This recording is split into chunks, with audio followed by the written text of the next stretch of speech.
Entonces tenía eso en mente seguramente y probablemente era como muchos creyentes que se descarrían y piensan que Dios jamás me va a querer, Dios no tiene lugar para mí y yo no puedo acercarme a Dios. Y es por una parte los sentimientos de uno y por otro yo creo que es el mismo acusador quien te dice que no eres digno de ser hijo de Dios porque mira lo que has hecho. Y seguramente se le venía a la mente repentinamente eso a la mente de Pedro. Incluso Pedro se había vuelto a la pesca. Probablemente pensó que ya no voy a tener parte en lo que Cristo tiene. Ya me voy a volver a la pesca. Y es en un momento así que Jesús hace su tercera aparición y vamos a estar en el libro de Juan, capítulo 21. Y Juan era amigo íntimo de Jesucristo y creo que era amigo íntimo de Pedro. Le dejó entrar probablemente en el jardín. Eso es no puedo ser dogmático en cuanto a eso, pero había esa relación. Siempre Pedro y Juan y Jacobo estuvieron en el grupo céntrico de Jesucristo. Y entonces aquí tenemos el relato de este evento. Juan 21:1.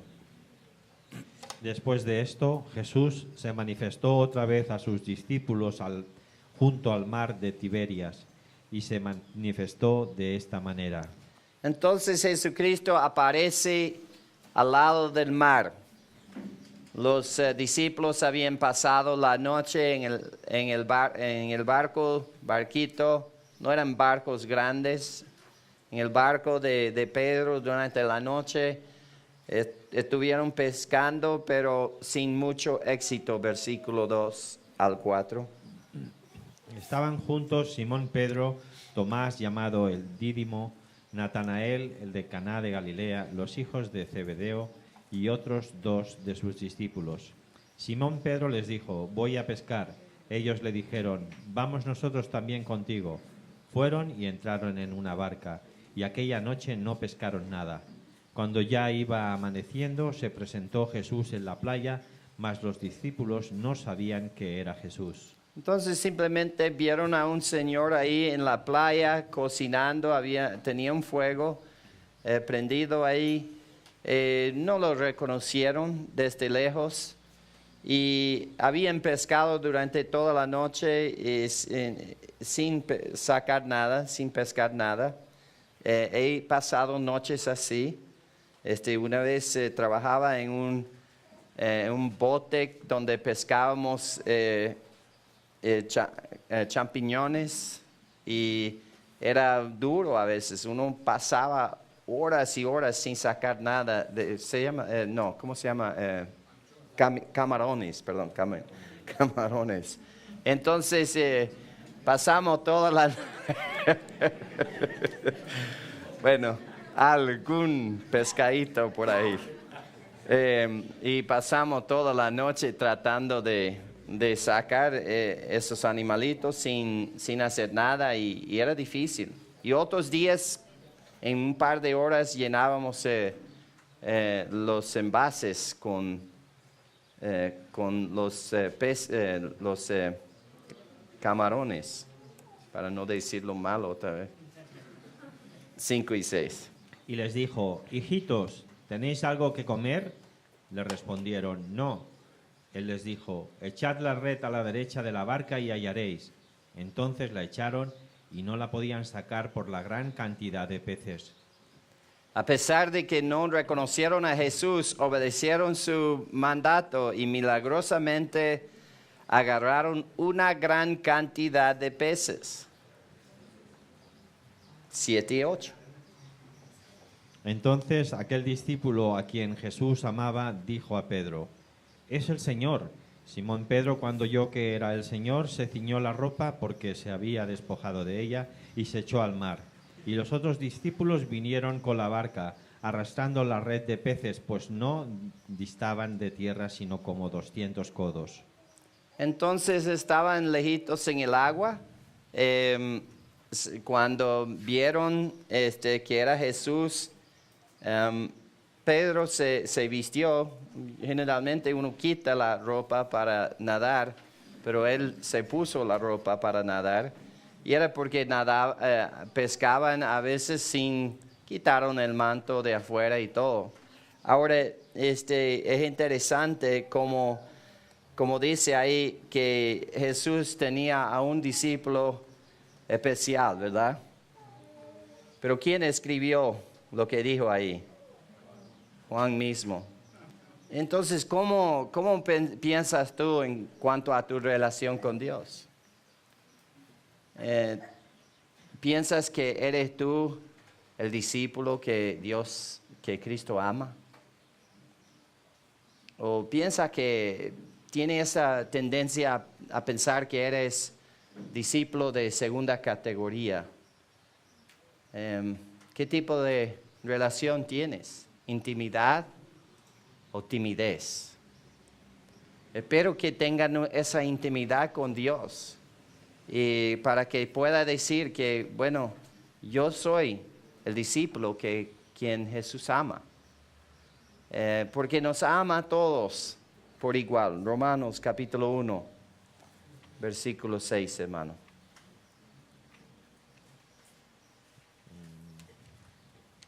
Y 7.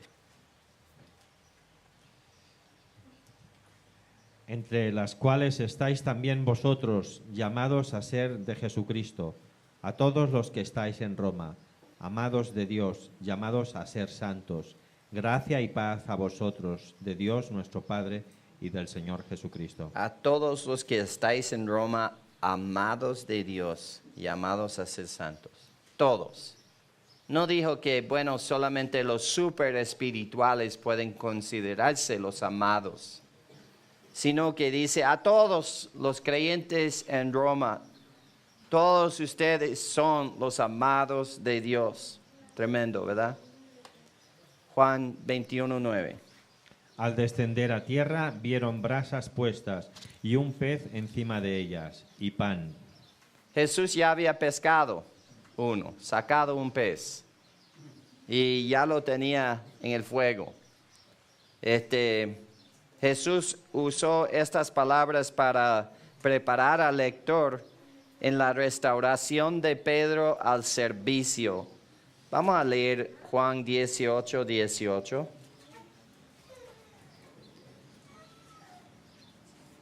Y estaban en pie los siervos y los alguaciles que habían encendido un fuego, porque hacía frío y se calentaban. Y también con ellos estaba Pedro en pie, calentándose. La última vez que Pedro vio a Jesús, él estaba calentándose cerca de un fuego.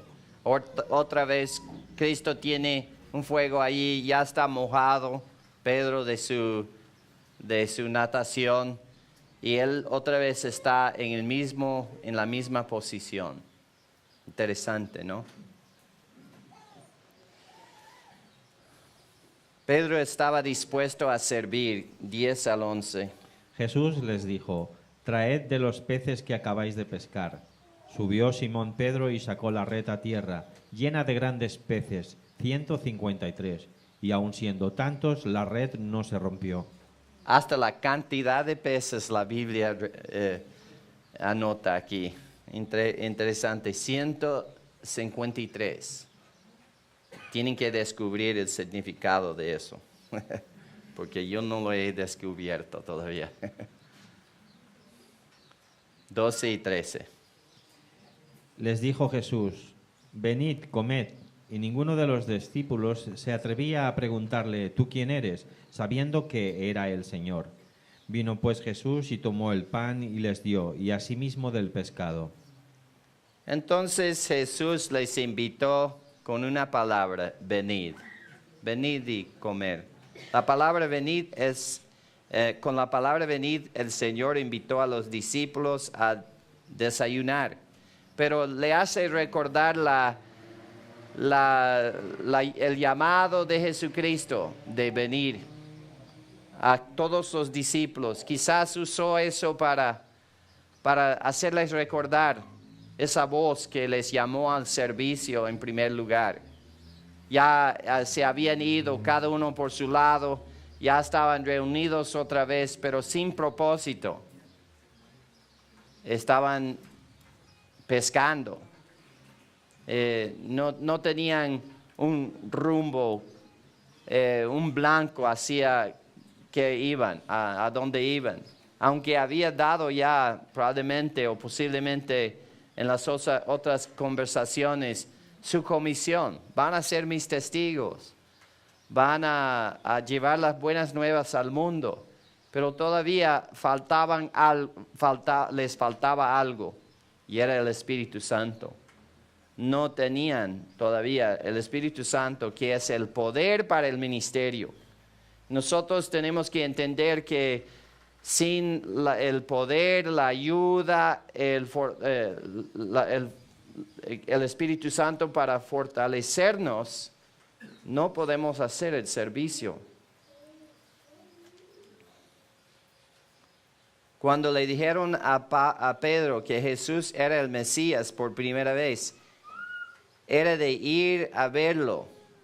Aquí de inmediato fue a Jesús de nuevo. Vamos a mirar estos puntos uno por uno. Pedro recibió su primer llamado después de una pesca milagrosa. Aquí de nuevo lo recibe después de otro. Y no vamos a leer la lectura porque es muy larga, pero si tienen tiempo es bueno comparar los dos eventos. La falla de Pedro en el servicio a Cristo sucedió junto a un fuego de carbón.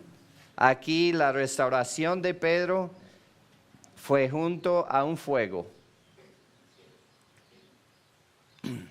La confesión de Pedro de Jesús como la fuente de vida eterna estaba asociada con una comida que incluía pescado y pan.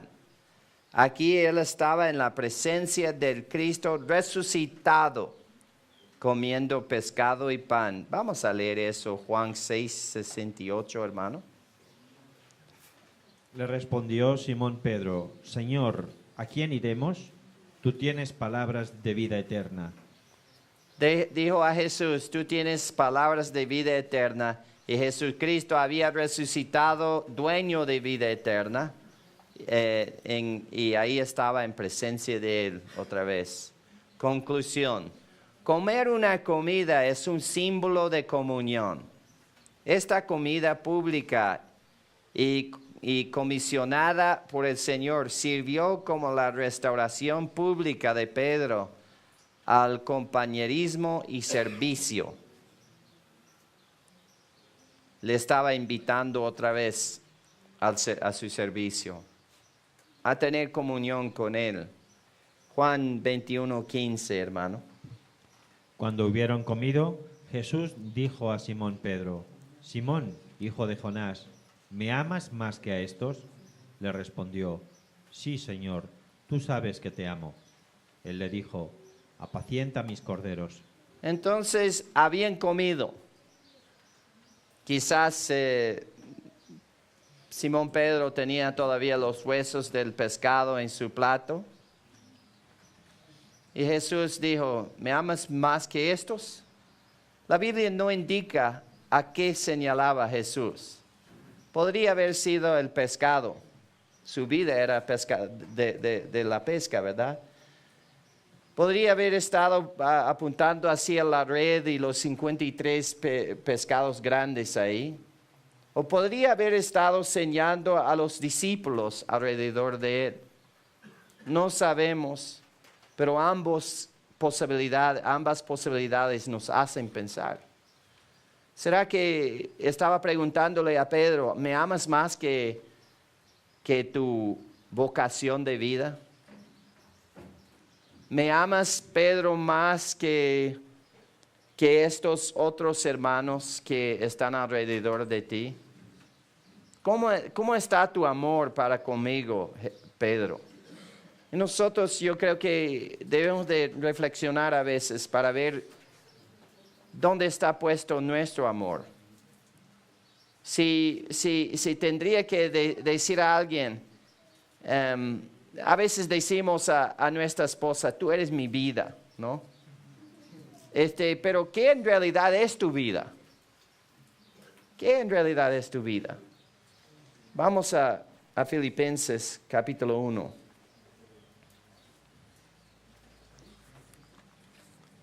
Versículo 21. Porque para mí el vivir es Cristo y el morir es ganancia. Para Pablo, el vivir era Cristo. Si teníamos que comparar tu vida con algo, ¿con qué compararía tu vida? Para mí, el dinero es vivir. Para mí, la fama es vivir.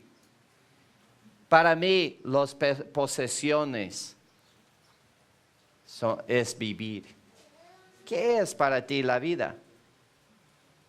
¿Puede algo reemplazarle a Cristo en ese refrán, en esa oración? Para mí, el vivir es Cristo, hermanos. Para nosotros debe ser Cristo.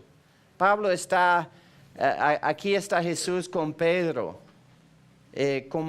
preguntándole, ¿me amas más que estos? Otra vez el 15, hermano.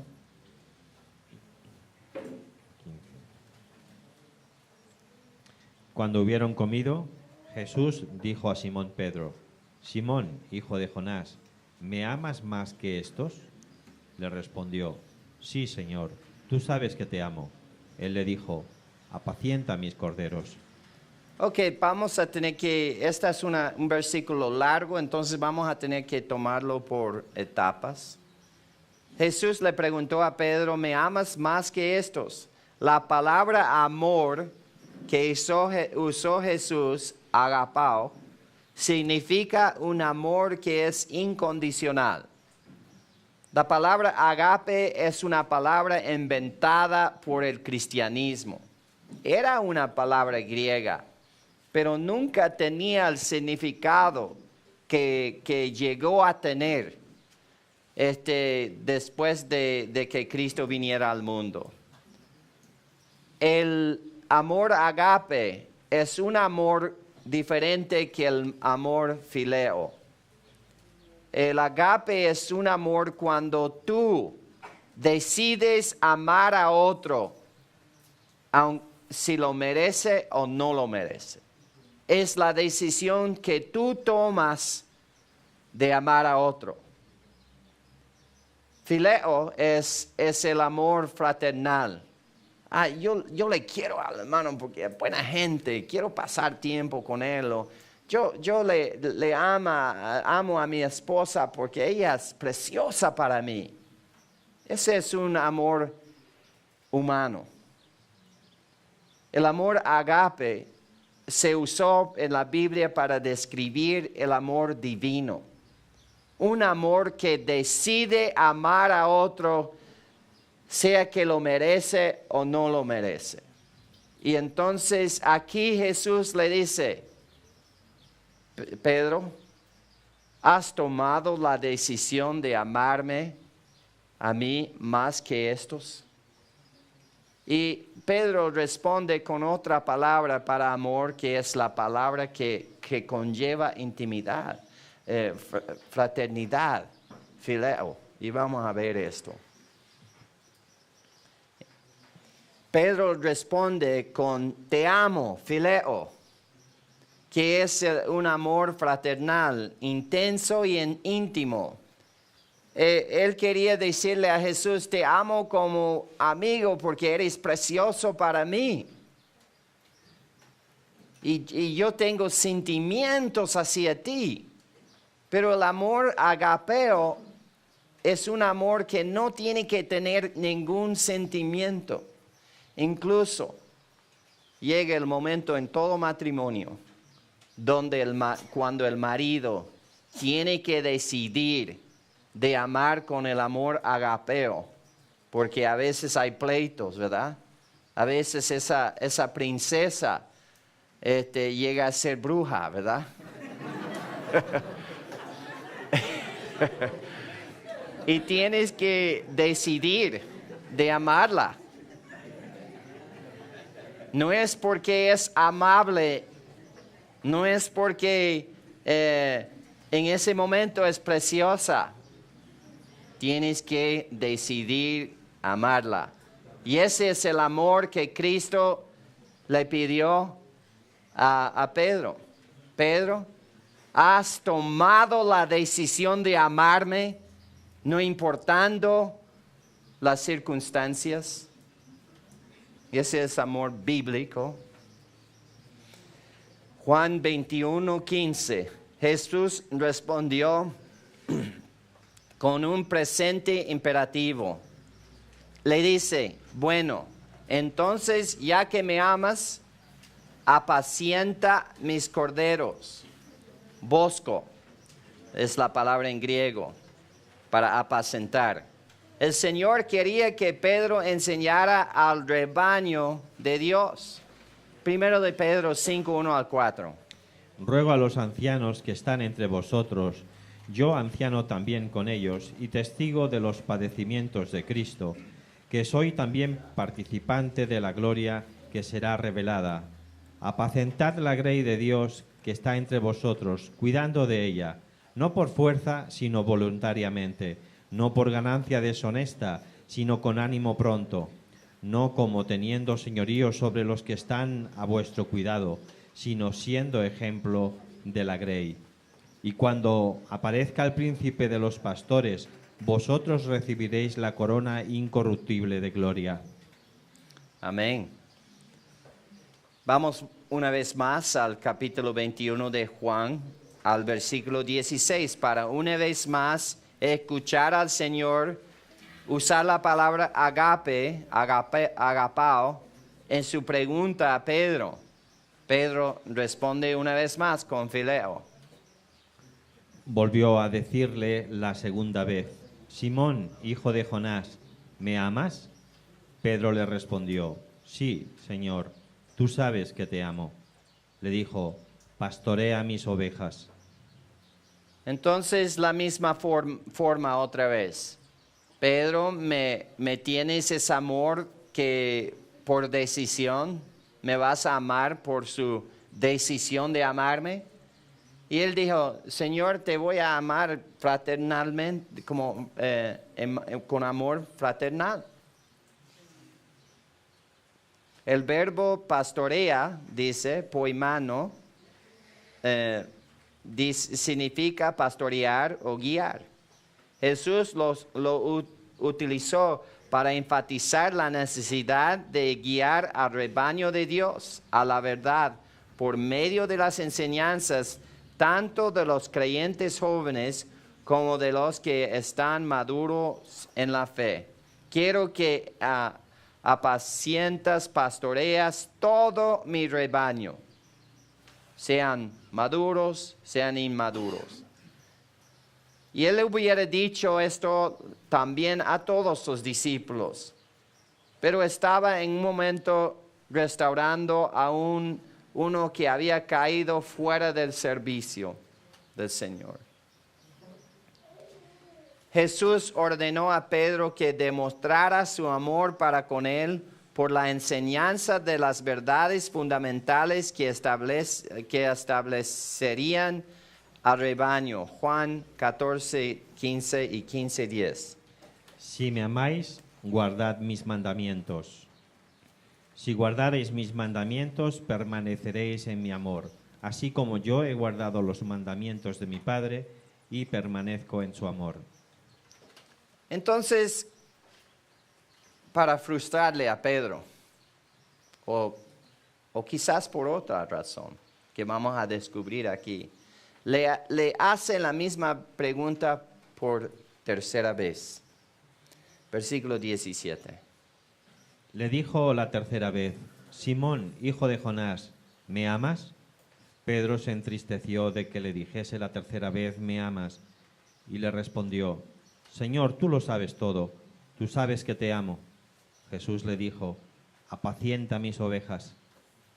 Ahora, esta vez Jesús usó el término phileo por primera vez. Es como decir que, Pedro, voy a usar el término que tú quieres usar. ¿Me amas con ese amor fraternal, Pedro? Para hacer énfasis en la prioridad de sus mandamientos. Si me amas, me vas a obedecer. Esta tercera vez le preocupó a Pedro porque le recordaba dolorosamente a sus 3 negaciones. ¿Por qué le preguntó 3 veces? Porque él le negó 3 veces. Probablemente era por eso. La palabra que el Señor usó aquí para la palabra apacienta es vasco y está en el tiempo presente, modo imperativo, voz activa, un tremendo mandamiento, una tremenda ordenanza, una ordenanza que conllevaba contundencia y urgencia. Esto es muy importante. Si me amas, Pedro, vas a cumplir con este mandamiento que te estoy dando.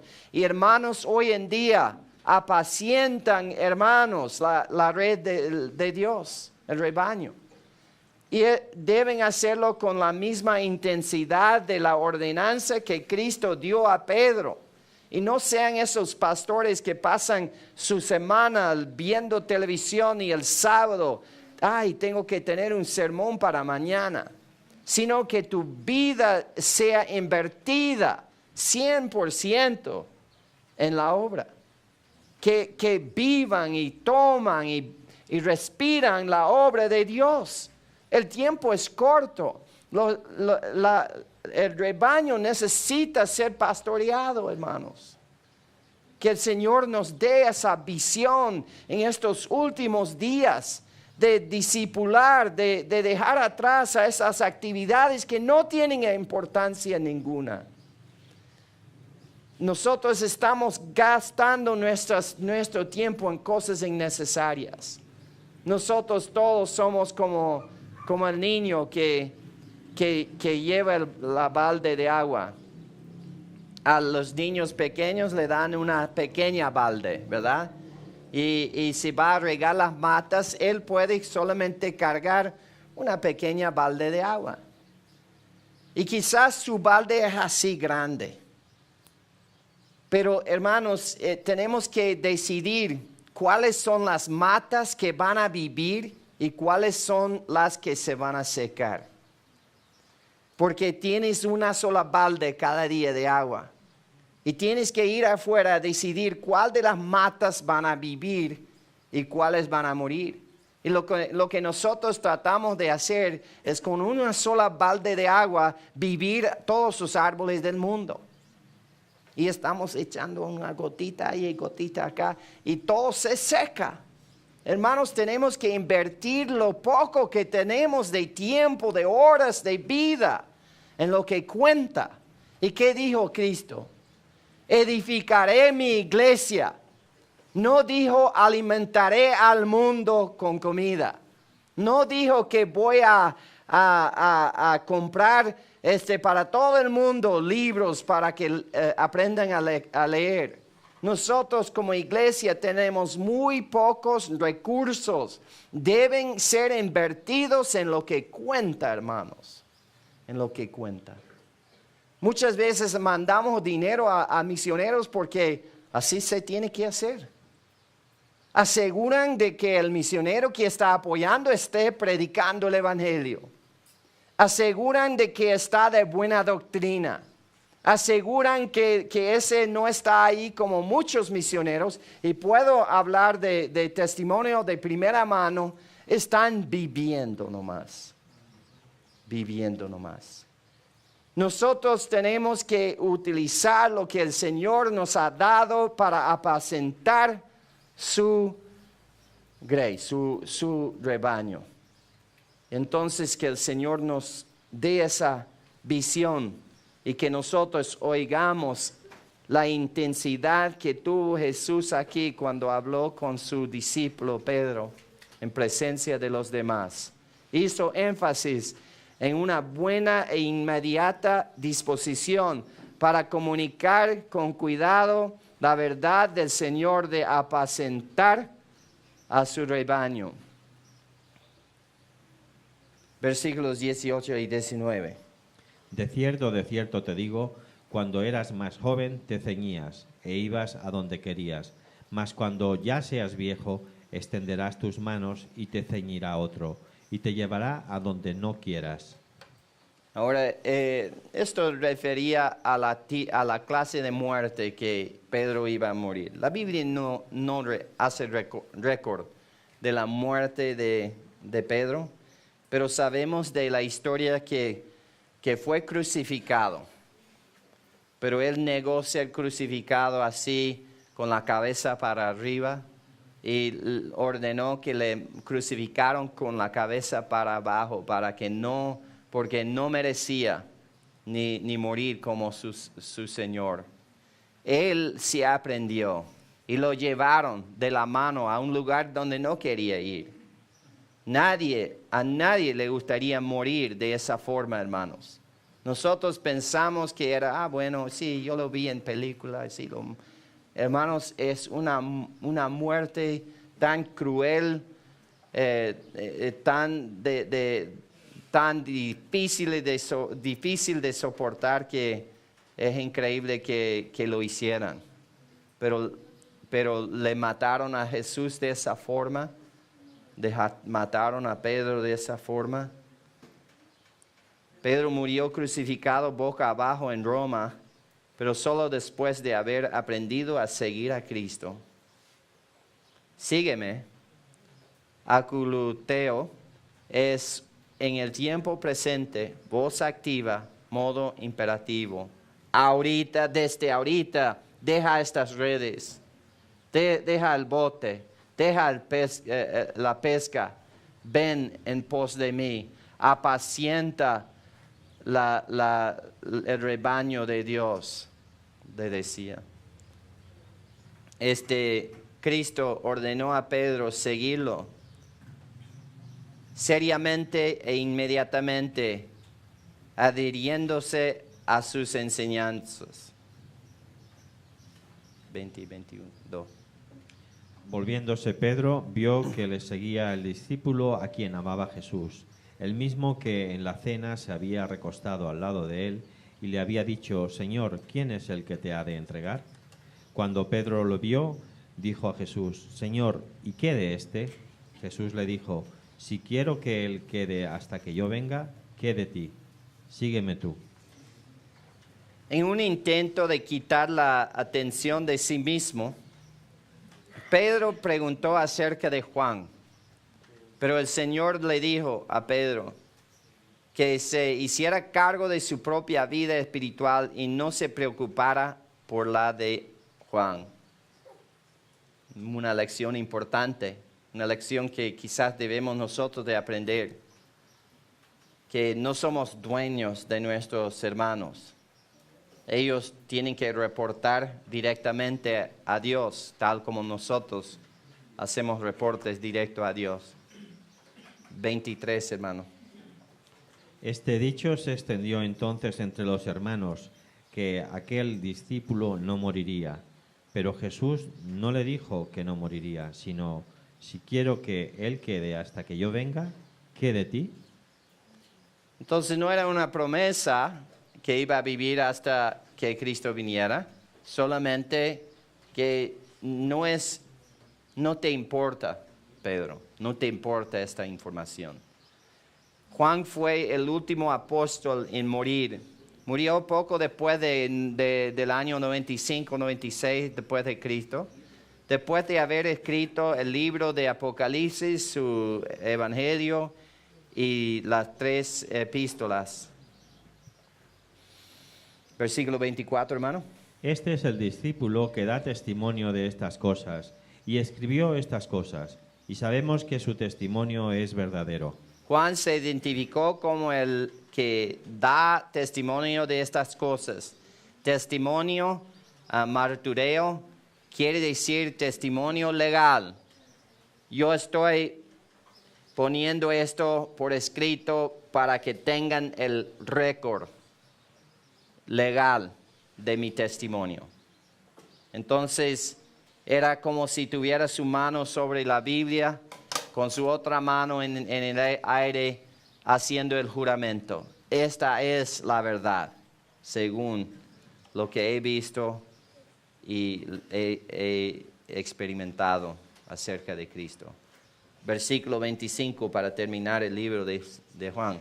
Y hay también otras muchas cosas que hizo Jesús, las cuales, si se escribieran una por una, pienso que ni aún en el mundo cabrían los libros que se habrían de escribir. Amén.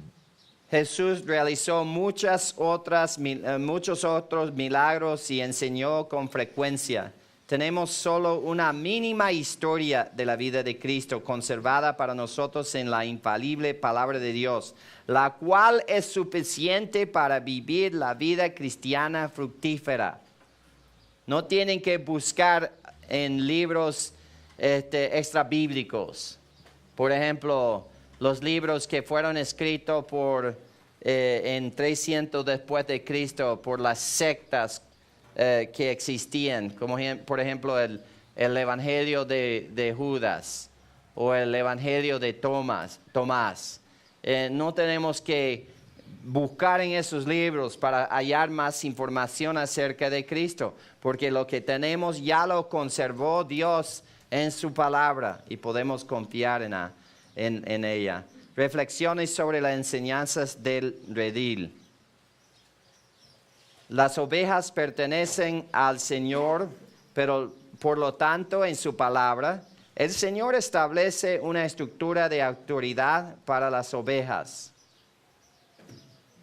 El Señor estableció la estructura autoritaria para el cuidado de su iglesia y para el liderazgo pastoral. Esta coincide con la estructura que Pedro recibió del Señor cuando le dijo que apacentara al rebaño. Vamos a leer lo que Pablo dijo en Efesios 4, 11 al 16 acerca de la iglesia. Y él mismo constituyó a unos apóstoles, a otros profetas, a otros evangelistas, a otros pastores y maestros, a fin de perfeccionar a los santos para la obra del ministerio, para la edificación del cuerpo de Cristo, hasta que todos lleguemos a la unidad de la fe y del conocimiento del Hijo de Dios, a un varón perfecto, a la medida de la estatura de la plenitud de Cristo, para que ya no seamos niños fluctuantes, llevados por dondequiera de todo viento de doctrina, por estratagema de hombres que para engañar emplean con astucia las artimañas del error, sino que, siguiendo la verdad en amor, crezcamos en todo en aquel que es la certeza, esto es Cristo, de quien todo el cuerpo, bien concertado y unido entre sí por todas las coyunturas que se ayudan mutuamente, según la actividad propia de cada miembro, recibe su crecimiento para ir edificándose en amor. Amén. Dio la estructura de la iglesia en forma de rebaño, con los que cuidan al rebaño en liderazgo.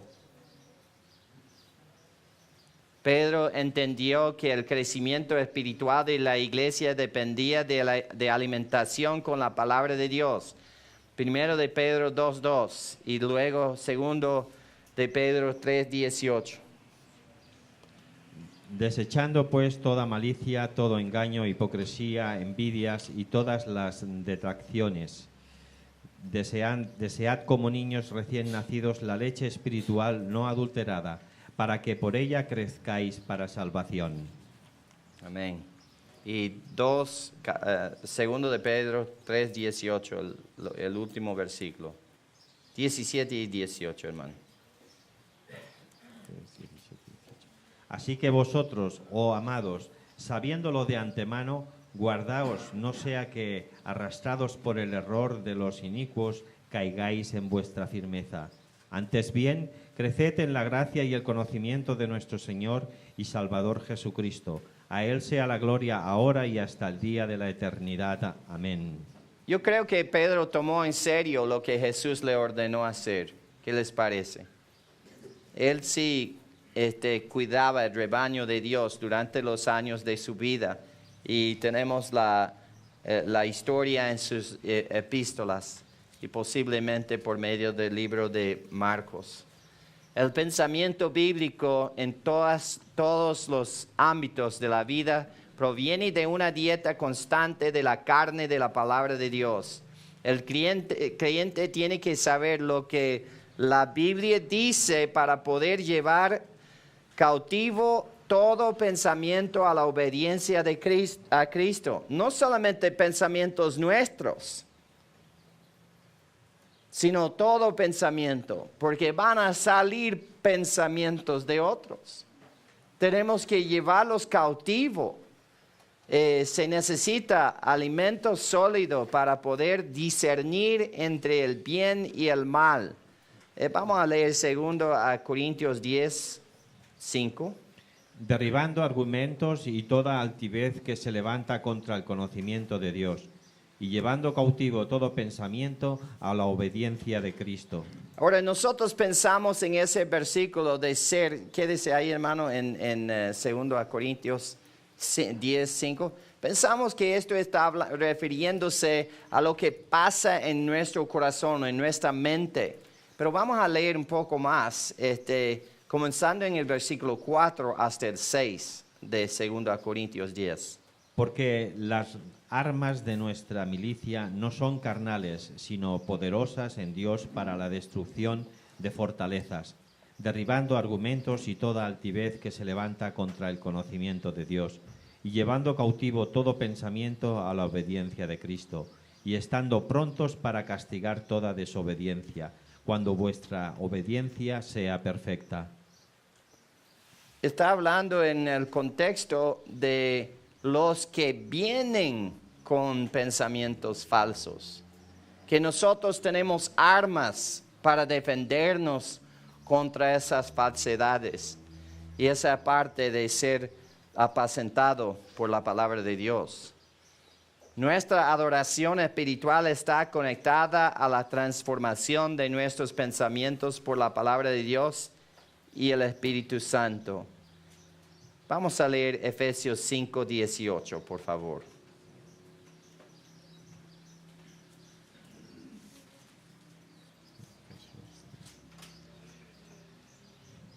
No os embriaguéis con vino, en lo cual hay disolución.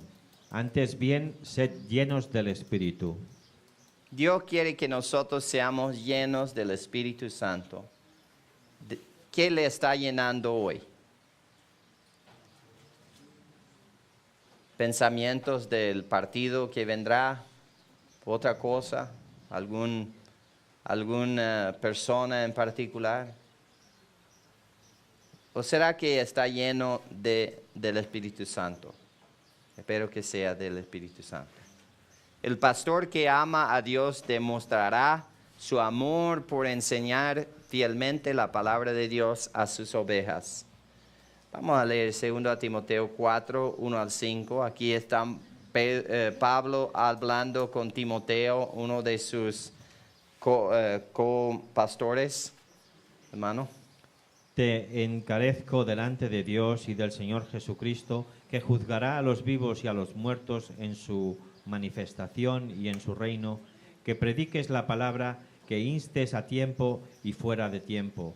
Redarguye, reprende, exhorta con toda paciencia y doctrina, porque vendrá tiempo cuando no sufrirán la sana doctrina, sino que, teniendo comezón de oír, se amontonarán maestros conforme a sus propias concupiscencias y apartarán de la verdad el oído y se volverán a las fábulas. Pero tú, sé sobrio en todo, soporta las aflicciones, haz obra de evangelista, cumple tu ministerio. A ver si esto está traducido. No está traducido, lamentablemente. Faltamos uno ahí. Está detrás del cuadro, por eso está escondido, hermano. La H. La gran comisión. Mateo 28, 16, hermano. Pero los 11 discípulos se fueron a Galilea, al monte donde Jesús les había ordenado. Entonces los discípulos fueron al monte de los olivos, a una parte donde Jesús les dijo que le esperara. Mateo omitió las apariciones de Jesús a los discípulos en Jerusalén. Entonces aquí va a dar su redacción, su historia.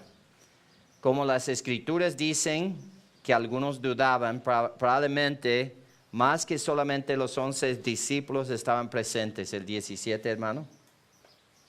Y cuando le vieron, le adoraron, pero algunos dudaban. Entonces, de eso tiene que haber más que solamente los 11 discípulos. Muchos dicen que no, la gran comisión solamente fue dado a los 11 discípulos y cuando ellos murieron ya no estamos bajo la gran comisión hoy en día. Y tratan de distinguir así, que la gran comisión era por un tiempo, era para los apóstoles nomás. Algunos lo ponen solamente hasta que viniera el Espíritu Santo. Imagínense, les da la gran comisión de alcanzar a todo el mundo y les da 2 semanas para hacerlo. No creo. Como las escrituras dicen que algunos dudaban, probablemente más que solamente los 11 discípulos estaban presentes. Puede ser que Pablo se refirió a este evento en 1 Corintios 15:6, cuando dijo que Jesús apareció a más de 500 personas a la vez. Después apareció a más de 500 hermanos a la vez, de los cuales muchos viven aún y otros ya duermen.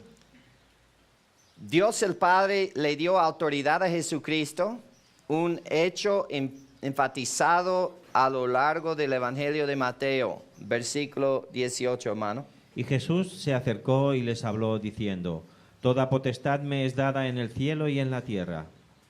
Toda potestad me es dado en el cielo y en la tierra. La autoridad, Él tiene toda autoridad en el cielo y la tierra, dado por el Padre. Entonces, Él que es jefe de todo, le va a dar una ordenanza. ¿Y cuál es? Vamos a leer Mateo 7:29.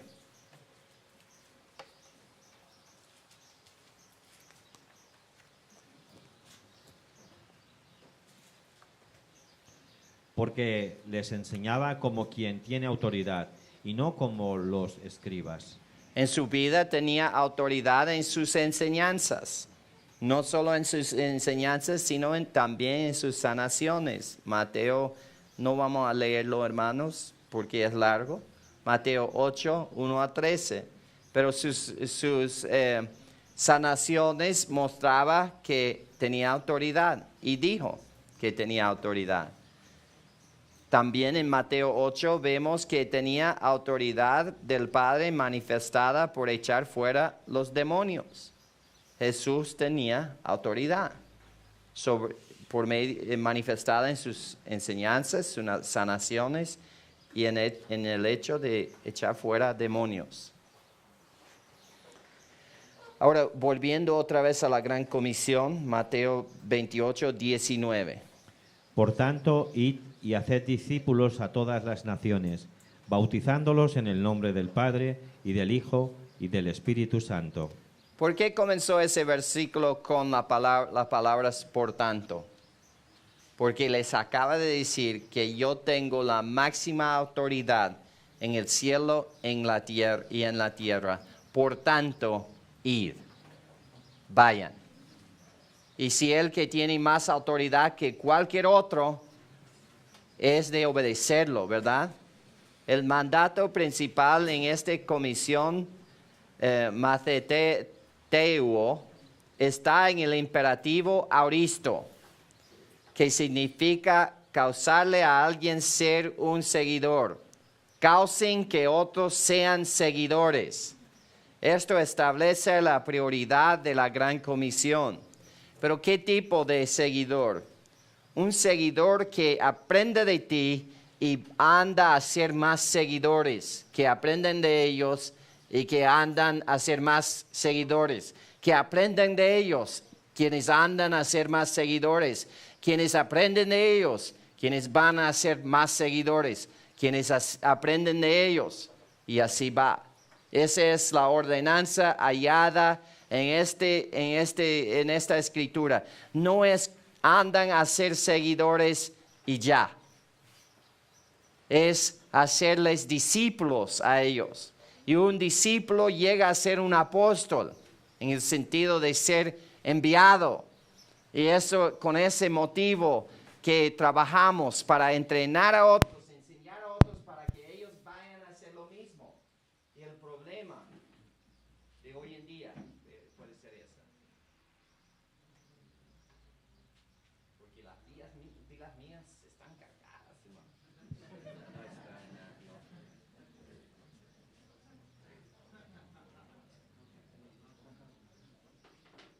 Listo.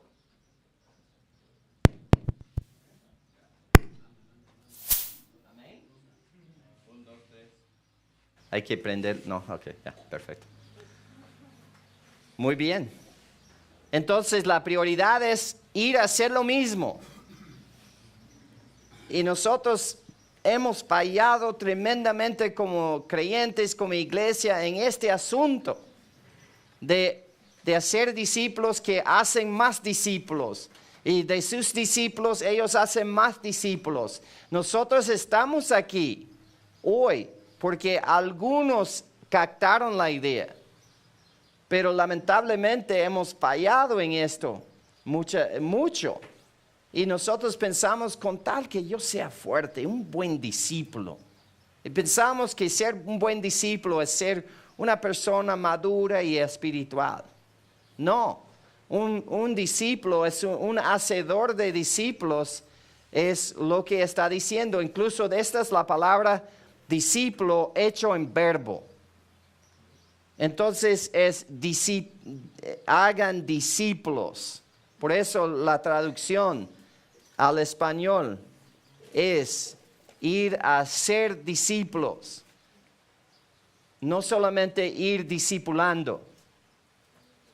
Ir a ser discípulos, a ser discipuladores, si la palabra se permite usar así. Entonces es algo que tenemos que entender.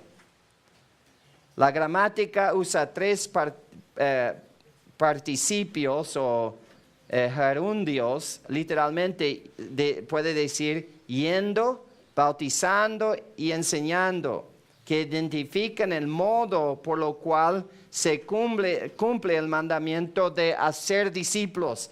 Hacer discípulos es la única palabra que viene en forma gramática de imperativo, de mandamiento. Y los otros son, así lo vas a hacer, yendo primero. No es trayéndolos a la iglesia, sino yendo, bautizando, enseñando. Así van a ser discípulos, o así hagan discípulos. Para cumplir este mandamiento, los discípulos tuvieron que salir. Debemos de hacer estado renuentes de ir a los samaritanos y a los gentiles. Debieron de haber estado renuentes a ir a los samaritanos y a los gentiles, tal como nosotros debemos ir a los lugares remotos de la tierra. El bautismo es un paso fácil de la obediencia para un recién creyente. No esperen mucho tiempo para bautizar a los creyentes, por favor. Si no, entonces, si esperan mucho, entonces van a tener que decir, ay, tienes que hacer esto, tienes que casarte, tienes que hacer esto, tienes que cambiar acá, tienes que probarte.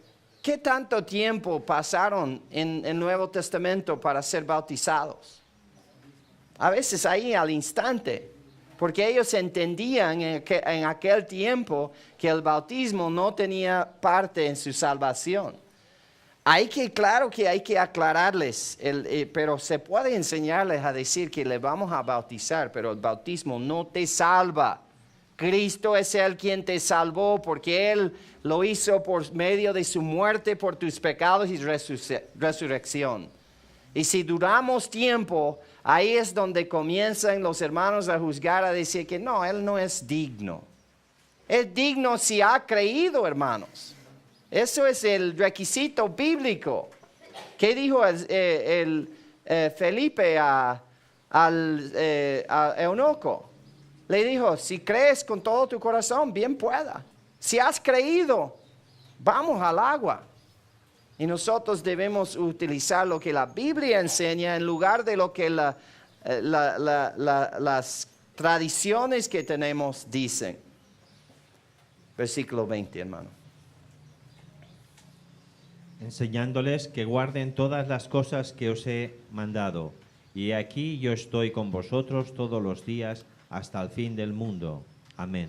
La enseñanza de la palabra de Dios de ir a ser discípulos se conecta a la insistencia del Señor a Pedro hallada en Juan 21, 15 al 17. Vamos a leer Juan 21, 15 al 17, hermano. Cuando hubieron comido, Jesús dijo a Simón Pedro, Simón, hijo de Jonás, ¿me amas más que estos? Le respondió, sí, Señor, tú sabes que te amo. Él le dijo, apacienta mis corderos. Volvió a decirle la segunda vez, Simón, hijo de Jonás, ¿me amas? Pedro le respondió, sí, Señor, tú sabes que te amo. Le dijo, pastorea mis ovejas. Le dijo la tercera vez, Simón, hijo de Jonás, ¿me amas? Pedro se entristeció de que le dijese la tercera vez, ¿me amas? Y le respondió, Señor, tú lo sabes todo, tú sabes que te amo.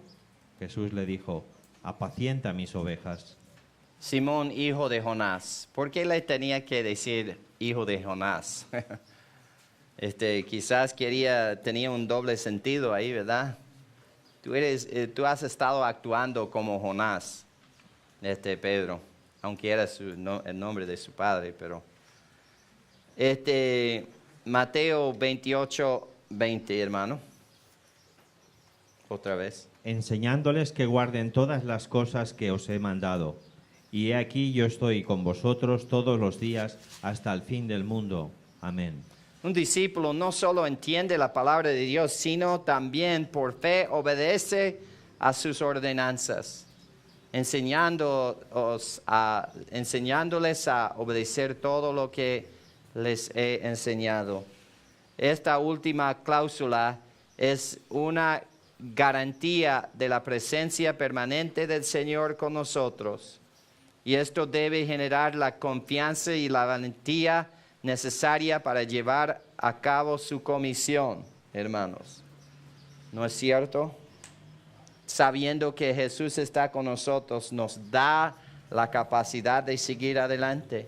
Ahora estaban en el Monte de Olivos. Ahí termina su libro. Juan y Mateo terminan ahí. Pero Jesús no quedó en el suelo, sino que ascendió al Padre. Vamos a Hechos capítulo 1. Entonces, una parte de nuestro estudio termina en la puerta de donde va a empezar la panorama del Nuevo Testamento. Cuando lo hacemos, 1 al 3, hermano, Hechos.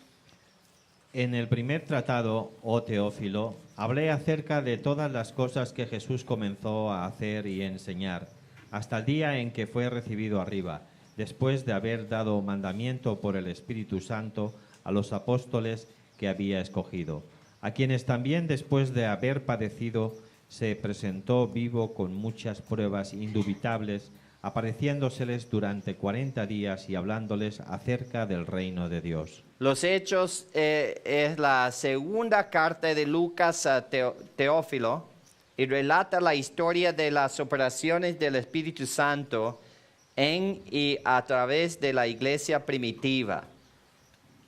4 y 5, hermano. Y estando juntos les mandó que no se fueran de Jerusalén, sino que esperasen la promesa del Padre, la cual les dijo: oísteis de mí. Porque Juan ciertamente bautizó con agua, mas vosotros seréis bautizados con el Espíritu Santo dentro de no muchos días. Entonces Jesús les mandó a sus seguidores a esperar a la venida del Espíritu Santo, que sería enviado después de su ascensión, y de estar a la diestra del Padre, no sobre el trono de David. Hechos 1:6. Entonces los que se habían reunido le preguntaron diciendo: Señor, ¿restaurarás el reino a Israel en este tiempo? Los discípulos esperaban que el reino del cielo llegaría pronto.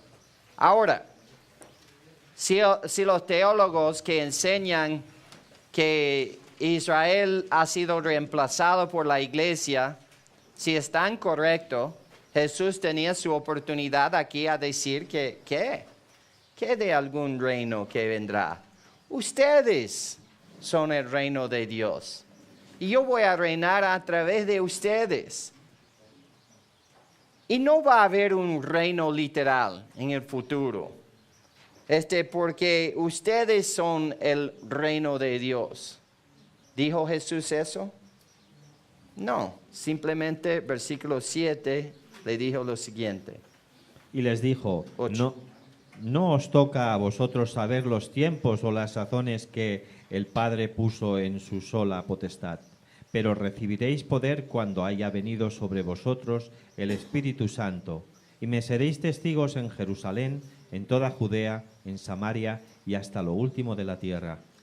Ellos llegaron a entender aún más después de que llegó el Espíritu Santo. Jesús les enfocó en su comisión y no en el reino venidero. Dijo que el Padre solo tiene ese conocimiento en cuanto a cuándo, cómo y qué vendrá el reino del cielo. Ocúpense en predicar el Evangelio, esperar hasta que tengan poder del Espíritu Santo y sean entonces testigos de mí en todo el mundo. Hechos 1:9. Y habiendo dicho estas cosas, viéndolo ellos, fue alzado y lo recibió una nube que le ocultó de sus ojos. El Señor ascendió a las nubes mientras ellos lo miraban. Él ascendió para ocupar el lugar de honor o honra, sentado a la diestra del Padre. Y hemos leído ya Hebreos 12:2 ayer.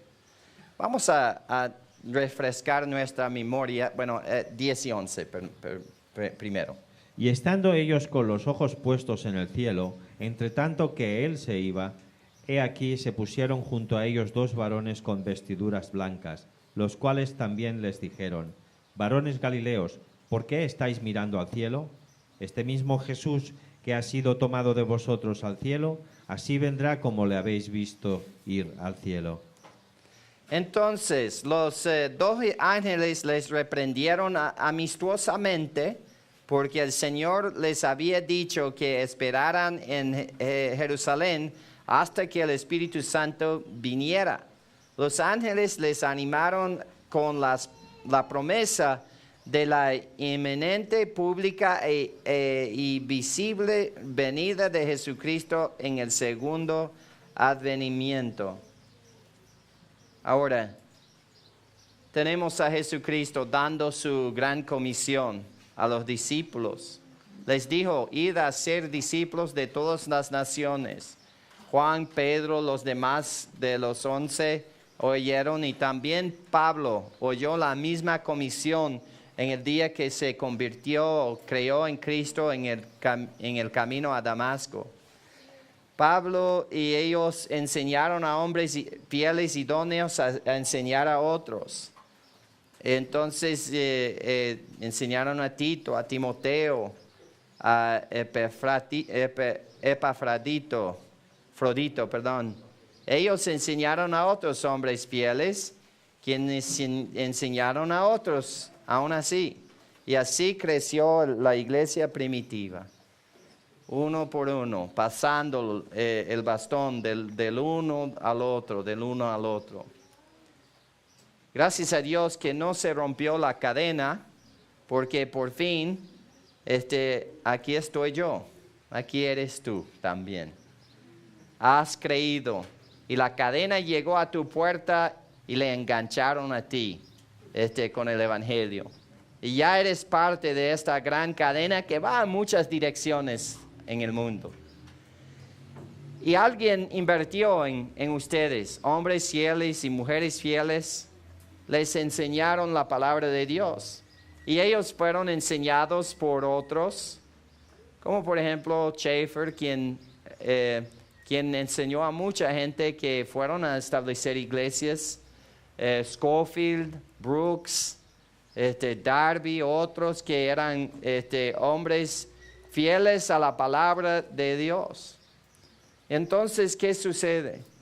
Bueno, desde Cristo para acá, han habido miles y miles de hombres fieles que no dejaron caer el bastón, sino que lo pusieron en la mano del próximo y le enseñó a él a ponerlo en la mano de otros. Y esa cadena no ha sido la cadena del discipulado no ha sido roto en el caso tuyo. Pero ¿qué de tus hijos? ¿Qué de tus vecinos? ¿Qué de las aldeas? Ellos también deben ser incorporados en esa gran cadena de discipulado que va desde Cristo aquí hasta nosotros acá. ¿Vamos a tomar parte en esto? Cristo dijo, recibiréis poder después de que haya venido sobre vosotros el Espíritu Santo. Y seréis mis testigos en Jerusalén, Judea, Samaria y hasta los extremos de la tierra. Estamos viviendo en los extremos, hermanos. Pero hay extremos en nuestros extremos que no han sido alcanzados. Y que el Señor nos utilice a ser hombres fieles y damas, mujeres fieles a llevar las buenas nuevas a todo el mundo. Entonces, no permitas que la cadena se rompa contigo. Amén. Amén. Oremos. Padre nuestro, te damos gracias, Señor, por esta linda oportunidad de una vez más mirar las Escrituras. Y nos falta un pedacito más de enseñanzas acá, Señor. Entonces quiero que tú llenes a nuestro hermano Carlos con sabiduría y que le des la capacidad de una vez más explicarnos el Evangelio del punto de vista de Pablo, porque él era el encargado en cuidar y preservar el Evangelio. Por Jesucristo, Jesús le dio esa tarea. Y entonces que nosotros tengamos oídos para oír lo que tienes para nosotros de esta próxima sección. En el nombre de Jesús, amén. Tómense unos 5 minutos de descanso.